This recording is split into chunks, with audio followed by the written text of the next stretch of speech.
problem with the airlines as the president of the Airlines of America. That was big news. Do it all. He's here to help. He's here to help. He's here to help. I like it. All right, breaking news this morning. Now to the war in Iran. Iran says a fresh wave of overnight strikes killed dozens of people in that country. New video showing some of the aftermath in Tehran as the war approaches 1 month. Sources are telling CNN that President Trump is considering a number of options for escalating the war, and all of the options could result in heavy U.S. casualties, according to sources to CNN. These internal discussions come as thousands more U.S. forces are now heading to the region, and Iran's Revolutionary Guard Corps is now urging civilians in the region to leave areas where American forces are stationed. That is according to Iranian state media this morning. CNN's Elena Treen is at the White House for us this morning. Elena, you have new reporting on the internal game planning as Donald Trump tries to find a way to end this war. What are you learning?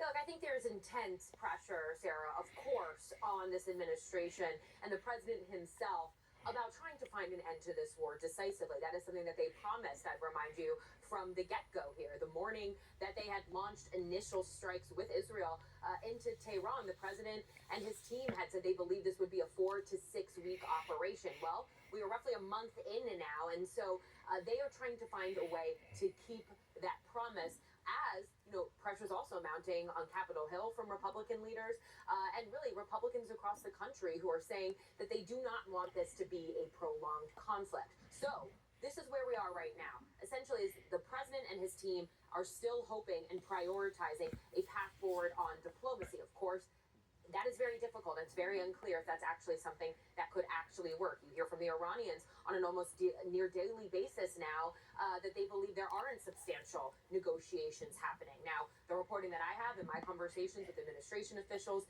and others is that they are working toward setting up some sort of meeting, perhaps in Pakistan, but other locations have been floated, with top officials, including Vice President J.D. Vance, which is notable because he in the past has been very anti-interventionist. He's also one of the key people inside this White House calling for a swift end to this war, trying to figure out if they can get an in-person meeting with Iranians and some of these key mediators to continue diplomacy and see if negotiations are actually viable. But what we are learning, and this is really what the new reporting gets at, is that if diplomacy fails, if these actions that the administration is prioritizing fails, when you look at what the different internal discussions have been, the different draft plans for moving forward with this war, what that could look like, a lot of them, and really the ones that are considered, the ability for them to be able to reopen the strait and effectively neuter the Iranian regime's ability to continue this war on their end, almost all of them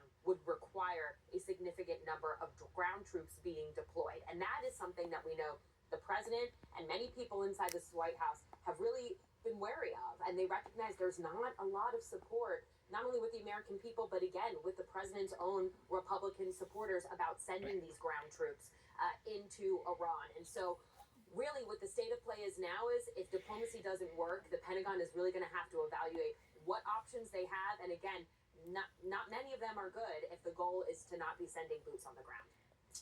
All right. Thank you so much, Elena.